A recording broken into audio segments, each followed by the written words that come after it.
தேர்தலையொட்டி கூட்டணியை வலுப்படுத்துவதற்காக பாஜக தற்போது பிரிந்து சென்ற பன்னீர்செல்வத்தையும் டிடிவி தினகரனையும் மீண்டும் கூட்டணிக்குள் கொண்டு வர முயற்சி செய்து கொண்டிருக்கிறது. அதன் ஒரு பகுதியாக கடந்த சில நாட்களுக்கு முன்பு டெல்லி சென்ற பன்னீர்செல்வம் அங்கு மத்திய உள்துறை அமைச்சர் அமித்ஷாவை சந்தித்து பேசினார்.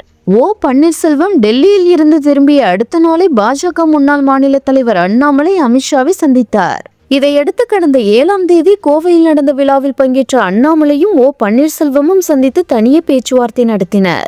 அதைத் தொடர்ந்து பல்வேறு நிகழ்ச்சிகளில் பங்கேற்பதற்காக கோவைக்கு வந்த டிடிவி தினகரனுக்கு அண்ணாமலை வீட்டில் அவருக்கு இரவு விருந்து அளிக்கப்பட்டது. அப்போது ஓபிஎஸ் மற்றும் டிடிவியை தேசிய ஜனநாயக கூட்டணியில் இணைப்பது பற்றி முடிவு செய்யப்பட்டதாக தகவல் வெளியாகியுள்ளது. கோவையில் பன்னீர்செல்வத்தையும் டிடிவி தினகரனையும் சந்தித்து பேசிய அண்ணாமலை நேற்று முன்தினம் இரவே கோவையில் இருந்து டெல்லிக்கு புறப்பட்டு சென்றார். டெல்லியில் பாஜக நடத்தும் எஸ்ஐஆர் தொடர்பான கூட்டத்தில் பங்கேற்பதற்காக டெல்லி செல்வதாக தெரிவித்த அண்ணாமலை டெல்லியில் அமித்ஷாவை நேற்று நேரில் சந்தித்து பேசினார். அப்போது பன்னீர்செல்வம் மற்றும் டிடிவியிடம் பேசப்பட்ட விவகாரங்கள் குறித்து அமித்ஷாவிடம் அண்ணாமலை தெரிவித்தார்.